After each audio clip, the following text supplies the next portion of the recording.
अच्छा, इससे आगे हम चलते हैं। दूसरा एक कोऑर्डिनेट सिस्टम डिस्कस करते हैं जो कि सिलेंड्रिकल कोऑर्डिनेट सिस्टम है। तो circular cylindrical coordinate systems, in fact होता यह है कि वैसे तो सबसे इजी जो कोऑर्डिनेट सिस्टम है वो रेक्टेंगुलर कोऑर्डिनेट सिस्टम ही है, जिसमें हमारे पास कोऑर्डिनेट्स एक्स वाई जी होते हैं। लेकिन जब हम खास तौर पे इंजीनियरिंग में चीज़ें डिस्कस कर रहे होते हैं तो वहाँ पे हम देखते हैं हमारे पास केबल्स होती हैं जिनमें से करंट जो है वो नॉर्मली करंट उनके अंदर मौजूद होता है, फील्ड्स जो है मौजूद होती हैं। हमारे पास सर्कुलर वेव गाइड्स होती हैं, उनको हमने डिस्कस करना होता है। तो उस वक्त जो है वो बड़ी आसानी हो जाती है अगर हमारे पास कुछ सिलेंड्रिकल कोऑर्डिनेट सिस्टम हो। अ,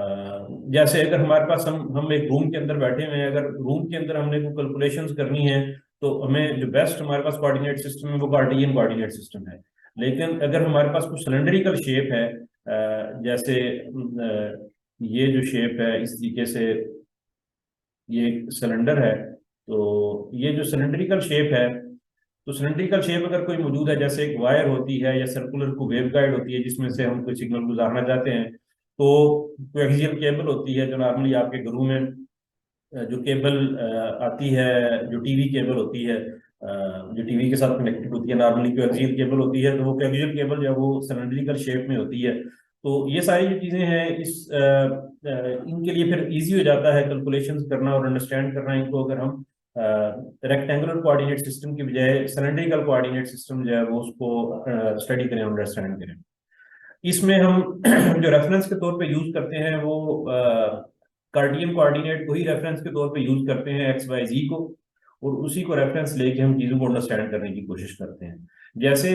रेक्टेंगुलर कोऑर्डिनेट सिस्टम में तीन एक्सिस है, एक्स वाई जी, ऐसे ही सिलेंड्रिकल कोऑर्डिनेट सिस्टम में भी हमारे पास तीन एक्सिस हैं। एक है हमारे पास रो, एक है फाई और तीसरा जी। तो रो, फाई और जी जो है वो हमारे पास ये तीन कोऑर्डिनेट्स हैं सिलेंड्रिकल कोऑर्डिनेट्स में। इसमें जो रो है वो बेसिकली रेडियस होता है जो सिलेंडर का, क्योंकि सिलेंडर की अगर मैं यहाँ पे टॉप अगर टॉप व्यू ड्रा करूँ, ये सिलेंडर का अगर टॉप व्यू है तो ऊपर से हम इसको खड़े होकर देख रहे हैं, तो ये जो टॉप व्यू है इसका, ये अगर सेंटर है तो हमें पता है कि ये जो है बेसिकली सिलेंडर का रेडियस है। तो रेडियस जो है वो उसको रो का नाम दिया जाता है, ये रो कहलाएगा। जैसे अगर कोई केबल हम डिस्कस कर रहे हैं तो केबल का जो रेडियस होगा वो बेसिकली रो कहलाएगा। इसी तरीके से दूसरा जो कोऑर्डिनेट है वो फाई है। फाई से मुराद ये है कि हम जैसे मैंने शुरू में कहा कि हम एक्स वाई जी को हम लेंगे एज ए रेफरेंस। तो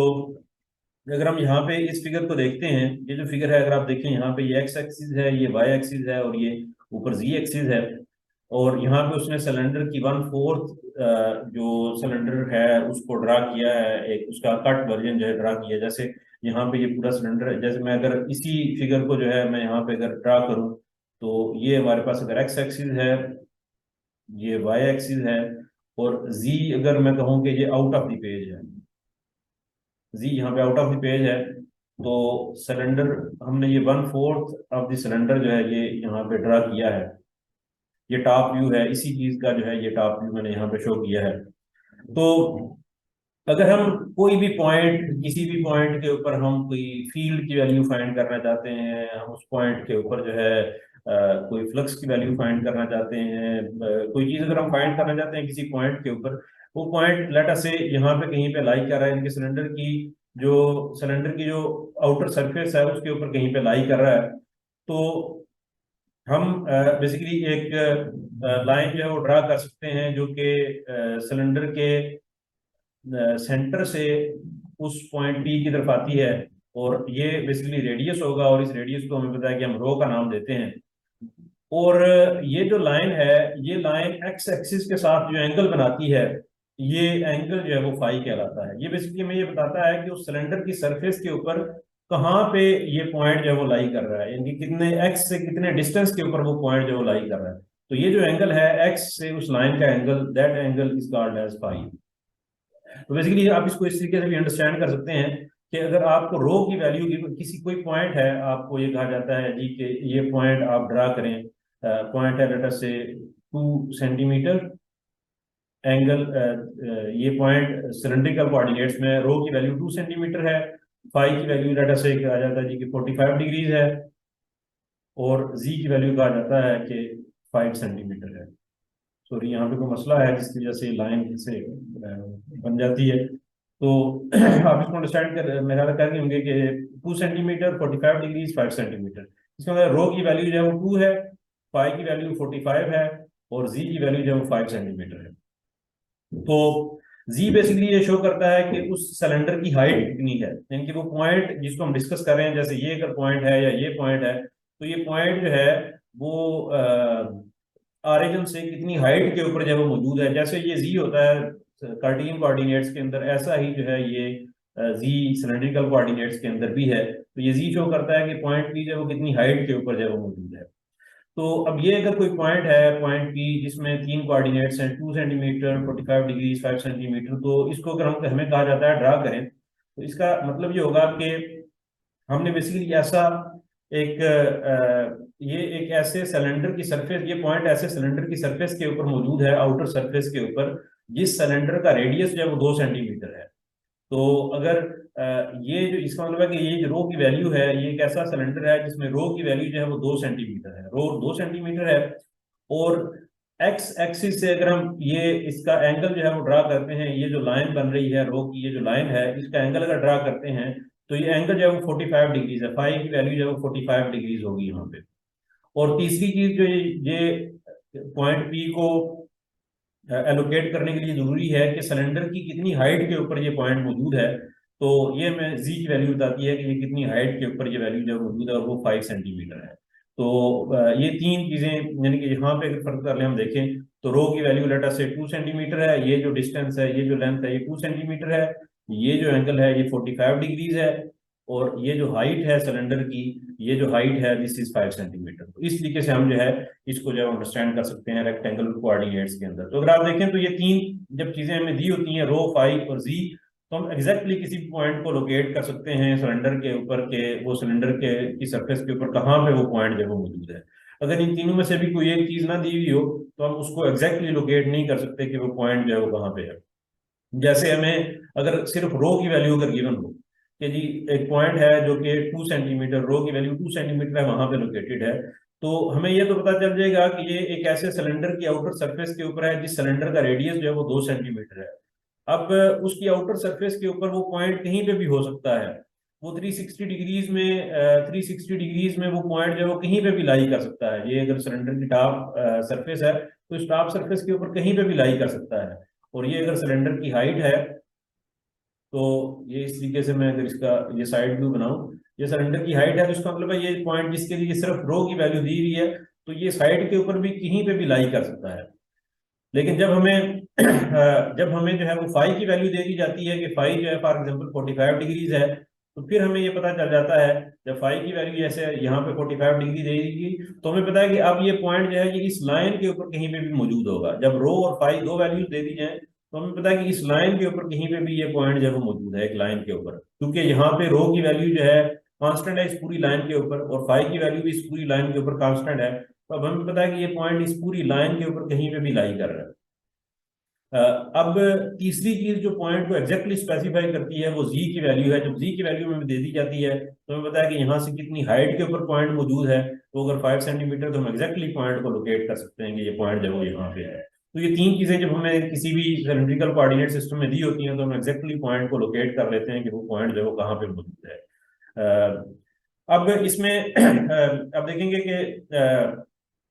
अगर हमें, जैसे मैं अभी बात कर रहा था कि रो की वैल्यू सिर्फ गिवन है, तो जो सिलेंडर की आउटर सरफेस होती है ना, ये पूरी जो सिलेंडर की आउटर सरफेस है, इस पे रो की वैल्यू जो है वो सेम रहती है। अगर कोई पॉइंट जो है ये सिलेंडर, ये अगर सेंटर है, तो सेंटर से जो है ये सारी के रेडियस रेडियस की जब हम बात करते हैं, तो रेडियस पूरे सिलेंडर के लिए सेम होता है। तो इसका मतलब है कि ये जो सरफेस है, ये सरफेस को हम रो इक्वल्स टू कांस्टेंट सरफेस कह सकते हैं। ये जो आउटर सरफेस है सिलेंडर की, इस पे रो की वैल्यू जो वो कांस्टेंट रहती है। इसी तरीके से अगर आप देखें तो ये उसने यहाँ पे ड्रा किया है, ये जो आउटर सिलेंडर है सरफेस की, ये वाली, outer surface of the cylinder. इस पे रो जो है कांस्टेंट होता है, इसलिए इसने इसको इस तरीके से लिखा है। और अगर आप ये दूसरी सरफेस देखें, जो कि ये वाली सरफेस जो आ रही है यहाँ पे, उसने ये बाहर की तरफ भी निकली हुई है, यहाँ पे वो कहता है कि फाई कांस्टेंट है, क्योंकि आपको पता है कि फाई की वैल्यू जो है, जैसे मैं यहाँ पे ये वाली फिगर जो मैंने इसका टॉप व्यू, इसी का जो है अगर टॉप व्यू हम ये वाला देखें, तो फाई की वैल्यू इस पूरी, ये 2 डायमेंशन में एक लाइन की तरह शो होगी और 3 डायमेंशन में इस तरीके से एक सरफेस की तरह शो होगी। तो फाई की वैल्यू इस पूरी लाइन या सरफेस के ऊपर कांस्टेंट रहेगी। अगर कोई पॉइंट, कोई फाई की वैल्यू हम यहाँ पे लेते हैं, यहाँ पे लेते हैं, यहाँ पे, या इसको मजीद बाहर की तरफ एक्सटेंड कर लेते हैं, तो फाई की वैल्यू इस पूरी सरफेस के ऊपर जब वो सेम रहेगी। तो ये चीज यहाँ पे शो हो रही है कि ये जो पूरी सरफेस है, इस पूरी सरफेस के ऊपर फाई की वैल्यू जब वो कांस्टेंट होगी। इसी तरीके से जो तीसरी चीज है जी, तो ये जो टॉप सरफेस है सिलेंडर की, टॉप सरफेस के ऊपर जी की वैल्यू कांस्टेंट रहती है, यानी कि जो पूरी टॉप सरफेस है, इस टॉप सरफेस के ऊपर जो है वो जी की वैल्यू कांस्टेंट रहेगी, क्योंकि हाइट जो है वो सेम है, तो इसको जो है वो जी कांस्टेंट सरफेस का नाम भी दिया जाता है। तो ये तीन सरफेसेस जो है वो एक सिलेंडर के ऊपर मौजूद होती हैं, जिसको हम रो कांस्टेंट या फाई कांस्टेंट या जी कांस्टेंट जो सरफेस का नाम देते हैं। अच्छा, जैसे हमने रेक्टेंगुलर कोऑर्डिनेट सिस्टम में डिस्कस किया था, हमने डिफरेंशियल वॉल्यूम जो है वो बनाया था, और हमने देखा था कि रेक्टेंगुलर कोऑर्डिनेट्स में जो डिफरेंशियल वॉल्यूम होता है, जो एक क्यूब की तरह दिखता है, उसकी 6 सरफेसेस होती हैं, और 6 सरफेसेस का हमने कहा था कि हर एक सरफेस का जो एरिया है डी एक्स डी वाई है। दो सरफेस का area d x d y होता है, दो का area d y d z होता है, और दो का area d z d x होता है। और इसी तरीके से वो जो पूरा क्यूब बना था, उस क्यूब का जो वॉल्यूम है डी वी, ये जो है वो बेसिकली डी एस के बराबर था। और डी वी जो वॉल्यूम है, डिफरेंशियल वॉल्यूम छोटा सा, उसका जो एरिया है डी एक्स डी वाई और डी जी, इसके बराबर था। इनकी तीनों साइड्स को मल्टीप्लाई कर दें तो हमारे पास पूरा जो है वो वॉल्यूम आ जाता है। अब यहाँ पे बेसिकली हम ये डिस्कस करेंगे कि अगर हमारे पास सिलेंड्रिकल कोऑर्डिनेट्स में सॉरी, सिलेंड्रिकल कोऑर्डिनेट्स में अगर हमारे पास एक डिफरेंशियल वॉल्यूम हो, तो पहली बात तो यह है कि वो डिफरेंशियल वॉल्यूम हम किस तरीके से बना सकते हैं, और फिर उस डिफरेंशियल वॉल्यूम के डिफरेंट जो एरियाज हैं वो किस तरीके से हम फाइंड कर सकते हैं कि ये जो बाहर वाली सरफेस है इसका क्या एरिया है, अंदर वाली सरफेस का क्या एरिया है, राइट और लेफ्ट वाली सरफेस का क्या एरिया है, और इस पूरी डिफरेंशियल ये जो एलिमेंट है उसका वॉल्यूम जो है वो कितना है, ये हम कैसे फाइंड कर सकते हैं। तो उसके लिए हम जो है अगर देखें तो, जैसे हमने रेक्टेंगुलर कोऑर्डिनेट्स में कहा था ना कि अगर कोई पॉइंट पी जो है जिसके कोऑर्डिनेट्स एक्स वाई जी हैं, तो ऐसे ही यहाँ पे अगर हम कहते हैं कि अगर हमारे पास कोई पॉइंट पी है जिसके कोऑर्डिनेट्स रो, एक पॉइंट पी है जिसके कोऑर्डिनेट्स रो फाई और जी हैं, ये एक पॉइंट पी है, जैसे ये फर्क करते हैं, पॉइंट पी है जिसके कोऑर्डिनेट्स रो फाई और जी हैं, और इस पॉइंट पी को हम मूव कर देते हैं, और मूव करके हम इसको पी डैश पे ले जाते हैं, और पी डैश पे जब लेके जाते हैं तो इसकी कोऑर्डिनेट्स बेसिकली हम इसकी लेंथ थोड़ी थोड़ी बढ़ा देते हैं। हम इसमें जो लेंथ ऐड करते हैं वो रो की लेंथ जो है वो बेसिकली हम बढ़ा के, तो रो डी रो कर देते हैं, सॉरी रो प्लस डी रो, यानी कि डी रो लेंथ हम इसमें ऐड कर देते हैं, यानी कि हमने उसका रेडियस थोड़ा सा बढ़ा दिया। इसी तरीके से फाई की वैल्यू हमने थोड़ी सी बढ़ा दी, फाई प्लस डी फाई, ये थोड़ी सी बढ़ा दी। और तीसरा हम जी की वैल्यू थोड़ी सी बढ़ा देते हैं, जी प्लस डी जी। तो ये तीनों जब वैल्यूज थोड़ी थोड़ी बढ़ाते हैं, बहुत माइन्यूट वैल्यूज बढ़ाते हैं, तो इस तरीके से हमारे पास एक इस तरीके से क्यूब जो है वो बनता है। ये एग्जैक्ट क्यूब नहीं है, क्योंकि ये सिलेंडर की को कट हमने किया हुआ है, और आपको पता है कि सिलेंडर में जो जो हम कट अगर लगाएंगे तो जो हम अंदर जाते हैं तो सिलेंडर जो है वो बारीक होता जाता है, जो जो हम बाहर निकलते हैं तो सिलेंडर एक्सपैंड होता जाता है। तो इसका मतलब ये जो बाहर वाली सरफेस है, ये इसकी लेंथ ज्यादा होगी अंदर वाली सरफेस की निस्बत। तो ये एग्जैक्टली क्यूब नहीं है, जैसे पैरेललोपिड होती है, ये एग्जैक्टली उस तरह से नहीं है, लेकिन ये सिलेंडर की के सेंस में हम इसको कह सकते हैं कि ये क्यूब शेप है फॉर एग्जाम्पल। तो अगर आप देखें तो यहाँ पे अगर हमारे पास रो की वैल्यू जो है वो, पहले अगर रो की वैल्यू ये थी, यानी कि सॉरी,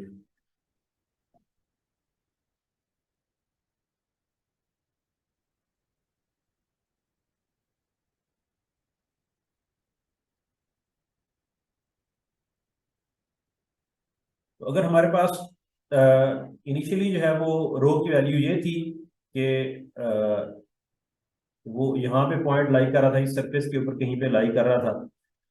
हमने रो की वैल्यू को बढ़ा दिया, रो प्लस बी रो, तो रो की वैल्यू अब हमारे पास जो है वो ये आ गई। तो हम इस सरफेस से निकल के जो है वो इस सरफेस पे आ गए, यानी कि हमने ये जो लेंथ ऐड की है ना, ये जो लेंथ है ये डी रो लेंथ है, क्योंकि डी रो लेंथ ऐड करने से हम यहाँ से इस पॉइंट से उठ के जो है वो इस पॉइंट के ऊपर आ गए हैं। तो ये जो लेंथ हमने ऐड की है दैट इज डी रो।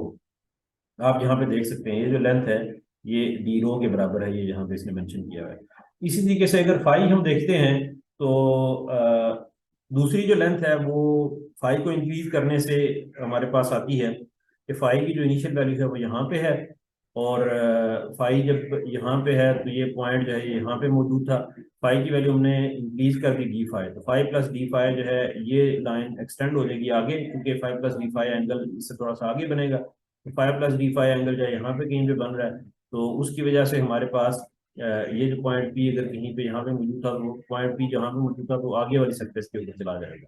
तो इसकी वजह से फाई की वैल्यू इंक्रीज करने से ये जो लेंथ है ये इंक्रीज हुई है, यानी कि ये जो लेंथ है ये लेंथ ये फाई ये लेंथ ये फाई की वैल्यू इंक्रीज करने से लेंथ इंक्रीज हुई है। लेकिन अगर आप ये देखें कि ये जो लेंथ इंक्रीज हुई है इस लेंथ की वैल्यू जो है वो डी फाई नहीं है।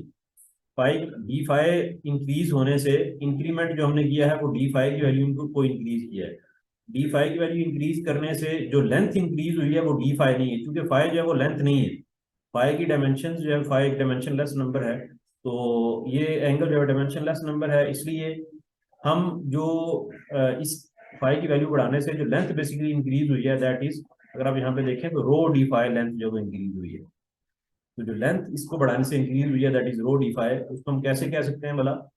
आपने अगर पढ़ा हो, हम यहाँ पे अगर देखते हैं तो ये हमारे पास अगर कोई कर्व है तो, और उस कर्व को की लेंथ कितनी है, क्योंकि ये आपको पता है कि ये सिलेंडर की आउटर सरफेस है तो ये कर्व ही है बेसिकली, तो ये कर्व है और उस कर्व की लेंथ कितनी होगी, अगर ये वाला एंगल थीटा हो और ये जो रेडियस है ये आर के बराबर हो, तो ये लेंथ किसके बराबर होती है, आपने इसमें पढ़ा होगा कि s is equal to r theta. तो ये बेसिकली ये आर की वैल्यू मल्टीप्लाइड बाय थीटा। इसी वजह से ये जो लेंथ ऐड हुई है, जो कर्वी लेंथ हमारे पास ऐड हुई है इस सरफेस के ऊपर, आउटर सरफेस के ऊपर, इसकी वैल्यू जो है वो रो डी फाई है। रो जो है वो रेडियस है और एंगल जो इंक्रीज हुआ है वो डी फाई है, तो इसलिए रो डी फाई। तो रेडियस इंटू एंगल रो डी फाई, तो रो डी फाई जो है वो लेंथ इंक्रीज हुई है। ये लेंथ क्योंकि रेडियस के ऊपर डिपेंड करती है, अगर रेडियस कम हो तो ये लेंथ कम होगी, लेकिन अगर रेडियस ये हो तो ज़रा ये लेंथ जो है वो ये लेंथ कम है इसकी निस्बत। इस तरीके से अगर रेडियस ज्यादा हो तो ये लेंथ जो है वो इन दोनों से ज्यादा है, तो इसका मतलब ये लेंथ जो है रेडियस के ऊपर डिपेंड करती है, तो ये जो लेंथ है ये रो डी फाई है। तीसरी जो हमारे पास डायमेंशन आती है वो जी है। जी की वैल्यू हम यहाँ से बढ़ा के यहाँ पे ले जाते हैं, जी इनिशियली यहाँ पे था, हम इसको बढ़ा के जी प्लस डी जी ऊपर ले जाते हैं। तो इसको ऊपर ले जाने से जो तीसरी हमारे पास लेंथ ऐड होती है वो बेसिकली ये वाली है, और ये लेंथ है डी जी, और ये जो कि लेंथ है तो इसी तरीके से जो है ये डी जी। तो तीन हमारे पास जो है वो लेंथ आई हैं, तीन साइड की लेंथ आई हैं। एक लेंथ है डी डी रो, एक लेंथ है रो डी फाई, और एक लेंथ है डी जी। इसी तरीके से अब जो हमारे पास 6 साइड्स बनेगी, वो जो 6 साइड्स हैं उनका जो एरिया है, जो 6 सरफेसेस है उनका एरिया, एक सरफेस का एरिया जो है वो हमारे पास आ जाएगा रो डी फाइव, क्योंकि दो साइड्स को मल्टीप्लाई करेंगे तो एरिया आ जाएगा। जैसे ये जो बाहर वाली सरफेस है इसका एरिया जो है वो rho D phi into D Z होगा, ये rho D phi into D Z. ये जो टॉप वाली सरफेस है इसका area D rho into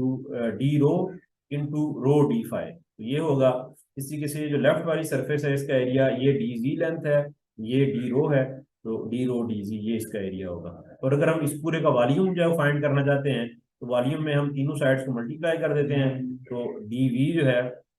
that will be equal to, इन तीनों को मल्टीप्लाई कर दें, ये rho D phi D Z, ये इस का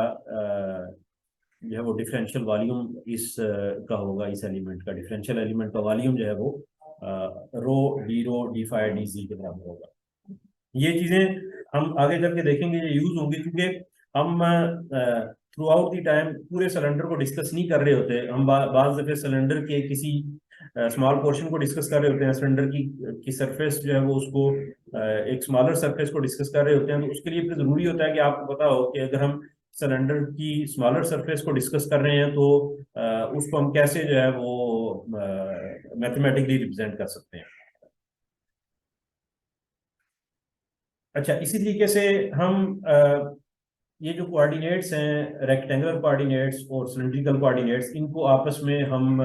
रिलेट कर सकते हैं एक दूसरे से। अगर रेक्टेंगुलर कोऑर्डिनेट्स हैं तो उनको हम सिलिंड्रिकल के साथ के में ट्रांसफर कर सकते हैं, सिलिंड्रिकल है तो उनको रेक्टेंगुलर में लिख सकते हैं।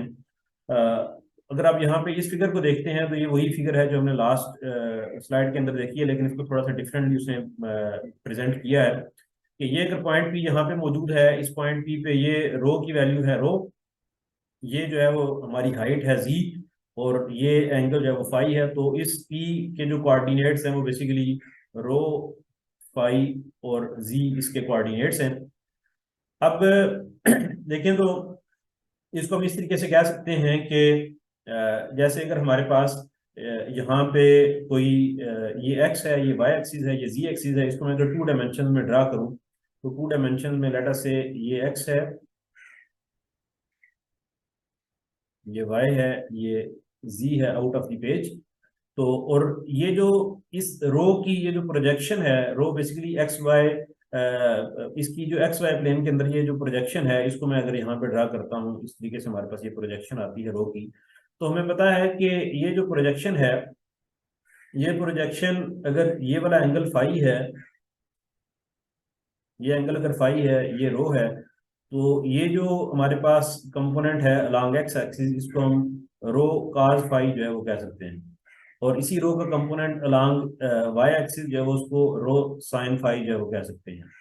तो आप ये देखें कि हम इसको मतलब है कार्डियन कोऑर्डिनेट्स और रेक्टेंगुलर कोऑर्डिनेट्स को रिलेट कर सकते हैं कि x is equal to rho cos phi और y is equal to rho sine phi, और z जो है वो दोनों में सेम है रेक्टेंगुलर और सिलिंड्रिकल कोऑर्डिनेट्स में, इसलिए ये इसी तरीके से आ जाएगा। और इनको अगर हम ये तो है कि सिलेंड्रिकल टू रेक्टेंगुलर, अगर हम रेक्टेंगुलर टू सिलेंड्रिकल लेके जाना चाहते हैं तो इसी इन दो पहली दो इक्वेशंस का स्क्वायर कर लें, लेफ्ट और राइट दोनों का स्क्वायर कर लें, तो X square is equal to rho square cos square phi और Y square is equal to rho square sin square phi. इन दोनों को सम अप कर लें, जो सम अप करेंगे तो cos square phi plus sin square phi 1 के बराबर आ जाएगा, तो rho square will be equal to X square plus Y square, और रो जो है that will be equal to square root of X square plus Y square. और इसी तरीके से फाई जो है हम इन दोनों को अगर डिवाइड करते हैं पहले दो इक्वेशंस को, तो फाई की वैल्यू आ जाएगी tan inverse of y by x, और जी जो है वो जी के बराबर ही होता है। अच्छा, इससे पहले कि हम ये डिस्कस करें डिटेल में, एक चीज जो थोड़ी सी रह गई है उसको हम डिस्कस कर लेते हैं, वो है कि जो हमारे पास इस कोऑर्डिनेट सिस्टम में जो यूनिट वेक्टर्स हैं वो कैसे कैसे हैं और किस तरफ डायरेक्टेड हैं। जो यूनिट वेक्टर्स हैं, अब अगर देखें तो ये पॉइंट पी है और ये रो जो है वो इस डायरेक्शन में मौजूद है, यानी कि सिलेंडर के जी एक्सिस के साथ ये लाइन पॉइंट पी की तरफ आ रही है। इसी लाइन को अगर हम आगे बढ़ाते हैं तो हमारे पास ए रो यूनिट वेक्टर आता है। जैसे हमारे पास रेक्टेंगुलर कोऑर्डिनेट्स में जो यूनिट वेक्टर्स हैं वो ए एक्स है, ए वाई है और ए जी है यूनिट वेक्टर, ये 3 यूनिट वेक्टर्स हैं। इस तरीके से यहाँ पे जो हमारे पास यूनिट वेक्टर्स हैं वो ए रो, ए फाई और ए जी, ये तीन यूनिट वेक्टर्स हैं सिलेंड्रिकल कोऑर्डिनेट्स के अंदर। तो ए रो की जो डायरेक्शन है वो अलोंग दी रो ही है, क्योंकि आप उसी को, वो जो रो की लाइन है उसी को आगे एक्सटेंड करें, सिलेंडर की सरफेस से बाहर ले जाएं, तो that is the direction of A rho. क्योंकि अगर मैं ड्रा करूं इसको 2 डायमेंशन के अंदर, तो 2 डायमेंशन में अगर ये एक्स है, ये वाई है, ये सिलेंडर की आउटर सरफेस है, यहाँ पे ये पॉइंट पी मौजूद है, ये रो की लाइन है, इसी को अगर मैं आगे ड्रा करता हूँ तो that is the direction of A rho. और ये इस सरफेस के ऊपर परपेंडिकुलर होगा, ये जो सिलेंडर की आउटर सरफेस है इसके ऊपर ये परपेंडिकुलर होगा, ये पॉइंट बी है बेसिकली। दूसरा जो हमारे पास यूनिट वेक्टर है ए फाइव, तो ए फाइव की चूंकि नॉर्मली ये डायरेक्शन एक्स से हम इसको कैलकुलेट करना शुरू करते हैं, एक्स से यूं आगे की तरफ जाता है, एरो की निशानी इधर है, तो इसी को अगर आप उसी डायरेक्शन में आगे ले जाते हैं तो ये जो है ये unit vector a Y a x होता है। इनकी यहाँ पे ये पॉइंट पी है, इसी पॉइंट पी को अगर आप यूं आगे बिल्कुल सीधी लाइन में ले जाते हैं that is the direction of a phi. और ये अगर आप यहाँ पे देखें तो ये दोनों ए रो जो है ये normal to the surface of cylinder है, यानी कि सिलेंडर की सरफेस के ऊपर ये 90 का एंगल बना रहा है, जबकि ए फाई जो है ये tangent to the surface of the cylinder है। टेंजेंट आपको पता है जो सिर्फ एक पॉइंट के ऊपर जो किसी भी कर्व को टच करता है, दैट इज टेंजेंट। तो ये जो है वो normal to this, a rho is normal to the surface of the cylinder, a phi is tangent to the surface of the cylinder. ये यहाँ पे इस तरीके से आ रहा है। अगर इसको मैं थोड़ा सा क्लीन करके बनाने की कोशिश करूं तो ये जो है ये रो है और ये इस तरीके से जो है ये ए फाई है। और तीसरा जो है वो ए जी है। ए जी यूनिट वेक्टर जो है ये अलोंग द जी डायरेक्शन ही होता है, यानी कि अपवर्ड। तो अलोंग द जी डायरेक्शन ये अपवर्ड जैसे ये जा रहा है, तो अलोंग द जी डायरेक्शन जो है ये जी जो है। तो ये 3 यूनिट वेक्टर्स हैं जो कि सिलेंड्रिकल कोऑर्डिनेट्स में मौजूद होते हैं। अब अगर हमने ये देख लिया कि हम सिलेंड्रिकल कोऑर्डिनेट्स को रेक्टेंगुलर में कैसे लेके जा सकते हैं या रेक्टेंगुलर को सिलेंड्रिकल में कैसे लेके जा सकते हैं, लेकिन अगर हमें कोई वेक्टर गिवन हो, जैसे हमें लेट अस से ये हमारे पास एक वेक्टर है जो कि आप देख सकते हैं इसमें unit vectors A X A Y A Z है, तो इसका मतलब है ये रेक्टेंगुलर कोऑर्डिनेट्स में है। तो इन जनरल हम अगर किसी वेक्टर को रिप्रेजेंट करना चाहते हैं सिलेंड्रिकल कोऑर्डिनेट्स में, तो उसको हम जो है इस तरीके से लिखेंगे कि उसमें जो मैग्नीट्यूड्स हैं ए rho unit vector, A phi unit vector, A Z unit vector. तो वेक्टर जो है वो रेक्टेंगुलर सिलेंड्रिकल कोऑर्डिनेट्स में जनरल फॉर्म में इस तरीके से लिखा जाता है। अब अगर हमें ये वेक्टर जो है ये गिवन हो ए वेक्टर और हमें कहा जाए कि आप इस वेक्टर को जो है सिलेंड्रिकल कोऑर्डिनेट्स में रिप्रेजेंट करें, वो कैसे किया जाएगा? वो बेसिकली उसके लिए हमें देखें क्या क्या चीजें जरूरत होगी। हमें ए रो की वैल्यू की जरूरत होगी, ए फाई की जरूरत होगी, ए जी की जरूरत होगी। तो ए रो ए फाई और ए जी कैसे आ सकते हैं? अगर आप रिकॉल करें डॉट प्रोडक्ट को, तो डॉट प्रोडक्ट बेसिकली हमें किसी भी वेक्टर का कंपोनेंट भी देता है किसी खास डायरेक्शन में। तो A rho basically A vector का कंपोनेंट है इन दी रो डायरेक्शन। तो अगर हम ए वेक्टर का डॉट प्रोडक्ट लें ए रो के साथ, तो this will give us the value of A rho. इसका मतलब है ए रो, अगर हम ये फाइंड करना चाहते हैं magnitude of A rho, we can find it by taking dot product of A with the unit vector A rho. तो ये हमें जो है वो ए रो मैग्नीट्यूड देगा। इसी तरीके से ए फाई जो है वो हम फाइंड कर सकते हैं magnitude of a phi by taking, चूंकि ये हमें गिवन है, ये जो वेक्टर ये हमें गिवन है, तो ए वेक्टर इसका dot product with A phi, तो ये हमारे पास जो है ए फाई की वैल्यू आ जाएगी। तीसरा जो है वो ए जी है,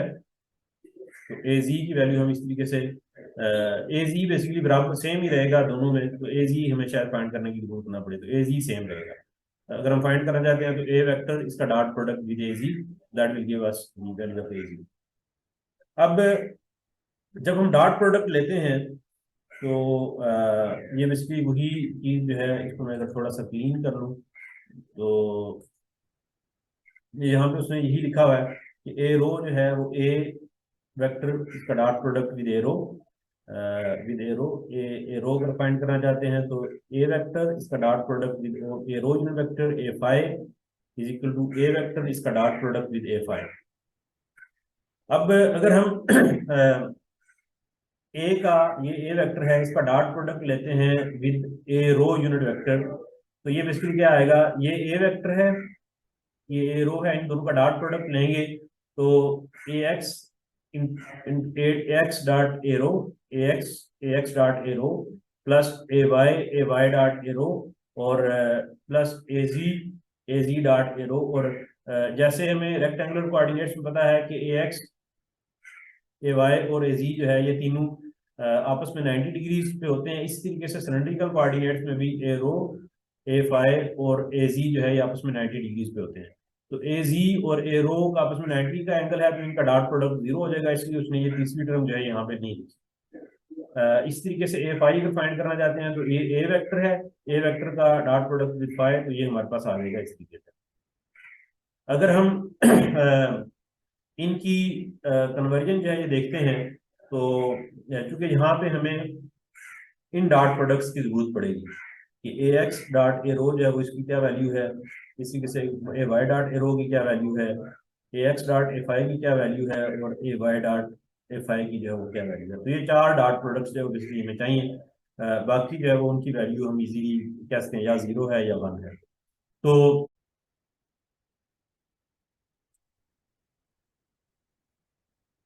हम इनकी जो ए एक्स डॉट एरो है, और इसी तरीके से A Y dot A rho, A X dot F I, A Y dot F I, इनकी वैल्यूज फाइंड करने की कोशिश करते हैं कि क्या है।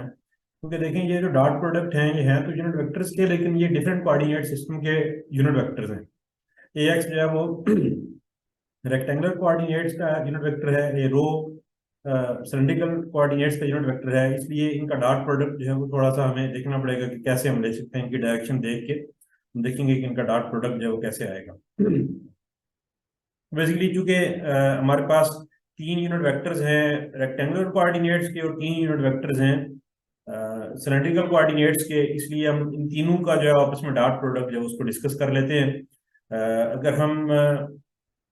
ये देखें कि हमारे पास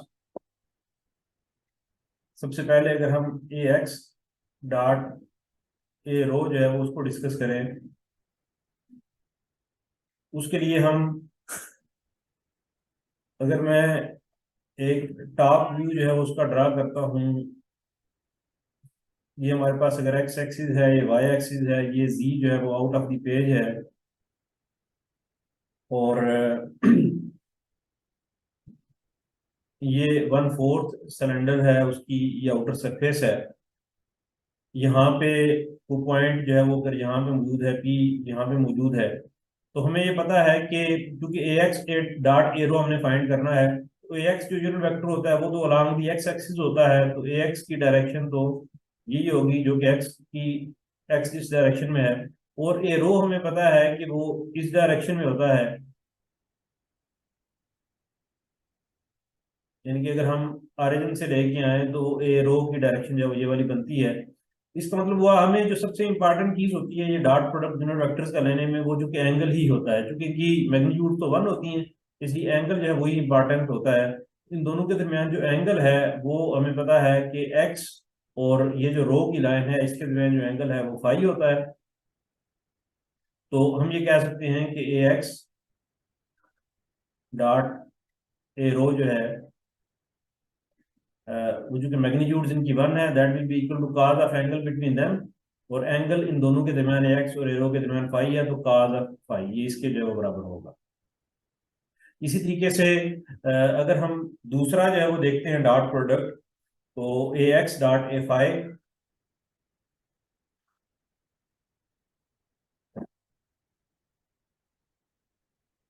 तो उसके लिए हम जो है, अगर हम इसी को मैं थोड़ा सा मॉडिफाई करके बनाऊं,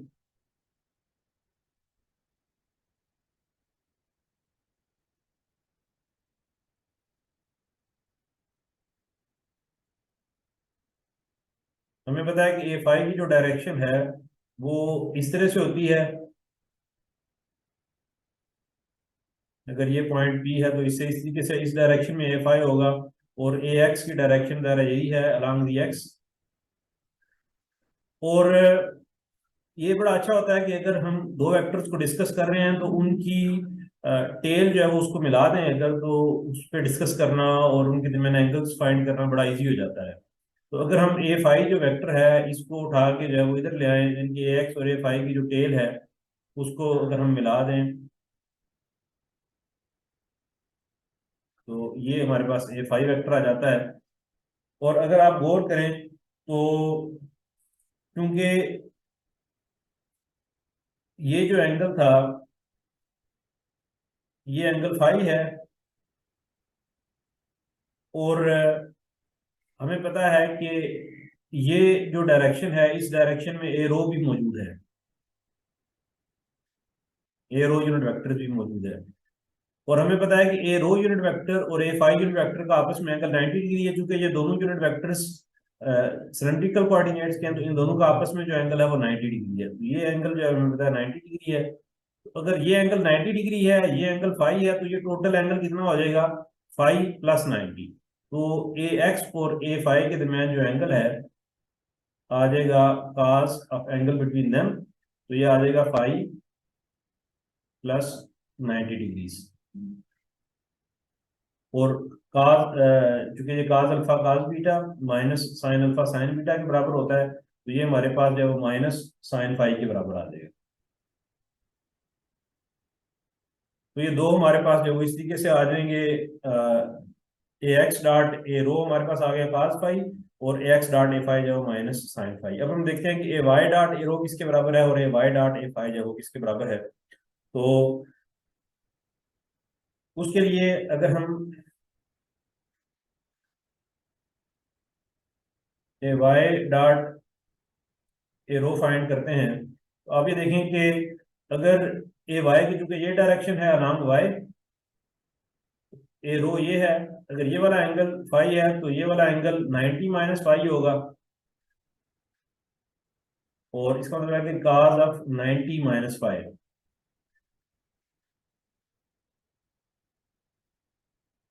और cos ऑफ 90 माइनस फाई जो है वो साइन फाई के बराबर होगा। cos अल्फा cos बीटा,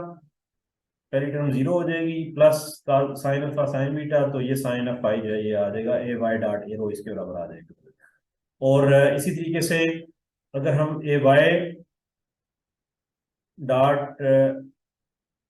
ए फाई जो है ये अगर फाइंड करना चाहते हैं, तो ए वाई क्योंकि ये वाला ये डायरेक्शन जो है वो ए वाई है।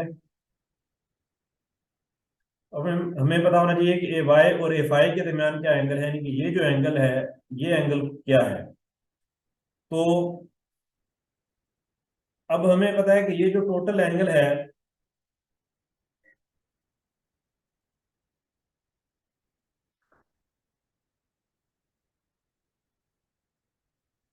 ये एंगल चूंकि फाई है, और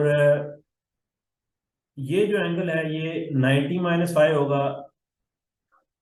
क्योंकि ये एंगल एक्स और वाई के दरमियान है। तो अगर ये एंगल फाइव है तो ये वाला एंगल जो है वो 90 माइनस फाइव आ जाएगा। अब अगर ये एंगल 90 माइनस फाइव है, ये पूरे का पूरा 90 था, इसमें से अगर ये वाला एंगल 90 माइनस फाइव है तो ये पीछे कितना बन जाएगा 90 माइनस 90 माइनस फाइव। ये चूंकि पूरा 90 था, इसमें से ये वाला एंगल 90 माइनस फाइव है, तो पीछे 90 माइनस फाइव आ गया। 90 माइनस फाइव ये फाइव के बराबर होगा, तो इसका मतलब ये जो एंगल है ये फाइव के बराबर है, यानी कि ए वाई और ए फाइव के दरमियान जो एंगल है वो फाइव के बराबर है। तो ए वाई डॉट ए फाइव जो है वो काज फाइव के बराबर आ जाएगा। तो ये आप देखेंगे ये ए वाई डॉट ए फाइव जो है काज फाइव के बराबर है। बाकी जो ए जी डॉट एरो है, जैसे मैं आपको पहले डिस्कस कर रहा था कि क्योंकि ए जी जो है वो सिलेंड्रिकल कोऑर्डिनेट्स के अंदर भी मौजूद है, तो ए जी डॉट एरो जीरो के बराबर आ जाएगा, इनका आपस में एंगल 90 डिग्री है, ये zero. A ji dot a five भी जीरो, इनका आपस में एंगल 90 डिग्री है। ए एक्स डॉट ए जी आपस में एंगल 90 डिग्री है zero. A Y dot A Z आपस में एंगल 90 डिग्री है zero. A ji dot A Z ये चूंकि एंगल 0 डिग्री होगा तो cos ऑफ 0 इज 1, तो ये 1 आ जाएगा हमारे पास। तो इस तरीके से हम जो है रेक्टेंगुलर से सिलेंड्रिकल और सिलेंड्रिक, अगर हमें कोई वेक्टर फॉर एग्जांपल गिवन है रेक्टेंगुलर कोऑर्डिनेट्स में, उस वेक्टर को जो है हम चेंज कन्वर्ट कर सकते हैं टू दी सिलेंड्रिकल कोऑर्डिनेट्स। उस वेक्टर का जो हमने फाइंड करना है उसका एरो कंपोनेंट फाइंड करने के लिए इस वेक्टर का डॉट प्रोडक्ट लेंगे विद दी एरो, और ए फाई कंपोनेंट फाइंड करने के लिए इसी वेक्टर का जो है वो डॉट प्रोडक्ट लेंगे with A phi unit vector, और फिर जो है वो एजी वाली टर्म एज इट इज हमारे पास तीसरी आ जाएगी। इससे रिलेटेड एक एग्जांपल जो है सॉल्व कर लेते हैं। कहता है कि ये एक हमारे पास वेक्टर है रेक्टेंगुलर कोऑर्डिनेट्स में, इस वेक्टर को ट्रांसफॉर्म करें सिलेंड्रिकल कोऑर्डिनेट्स के अंदर। तो सबसे पहला जो काम हमने करना है वो इसी वेक्टर को इन जनरल सिलेंड्रिकल कोऑर्डिनेट्स में लिखना है। तो ये हमारे पास आ जाएगा B rho into A rho unit vector plus B phi into A phi unit vector plus B Z into A Z unit vector. और हमें पता है कि बी रो फाइंड करने के लिए हमें इस बी वेक्टर का डॉट प्रोडक्ट लेना होगा ए रो के साथ। बी फाइव फाइंड करने के लिए इसी वेक्टर का डॉट प्रोडक्ट लेना होगा ए फाइव के साथ, और बी जी यही वैल्यू जो है वो बी जी की रहेगी। तो ये चीज जो है वो उसने सॉल्व की है कि बी रो जो है वो बी वेक्टर का डॉट प्रोडक्ट ए रो के साथ, और इसमें दो हमारे पास डॉट प्रोडक्ट आ रहे हैं, ए एक्स डॉट एरो और ए वाई डॉट एरो। ये हमें टेबल से पता चल जाएगा कि इनकी क्या वैल्यूज है, वो हम यहाँ पुट कर लेंगे। तो बी रो जो है वो हमारे पास बेसिकली जीरो आ जाता है, सेम है तो ये जीरो हो जाएगा। बी फाइव जो है वो इसी बी वेक्टर का, इस बी वेक्टर का डॉट प्रोडक्ट ले लेंगे ए फाइव यूनिट वेक्टर के साथ। तो ये इसमें ए एक्स डॉट ए फाइव और ए वाई डॉट ए फाइव ये हम देख लेंगे टेबल से कि इनकी क्या वैल्यूज है, तो ये माइनस रो के बराबर होगा। जब ये बी रो और बी फाइव की वैल्यूज इस वेक्टर में पुट करेंगे तो हमारे पास यही ये वेक्टर आ जाएगा सिलेंड्रिकल कोऑर्डिनेट्स में। तो बी रो की वैल्यू हमारे पास जीरो है, तो पहली टर्म जो है ये जीरो हो जाएगी। दूसरी टर्म जो है बी फाइव की वैल्यू माइनस रो है, तो minus rho into A phi unit vector plus B Z की यही वैल्यू रहेगी जी इंटू ए जी। तो ये हमारे पास जो है वेक्टर बेसिकली आ जाएगा सिलेंड्रिकल कोऑर्डिनेट्स के अंदर। Thank you very much.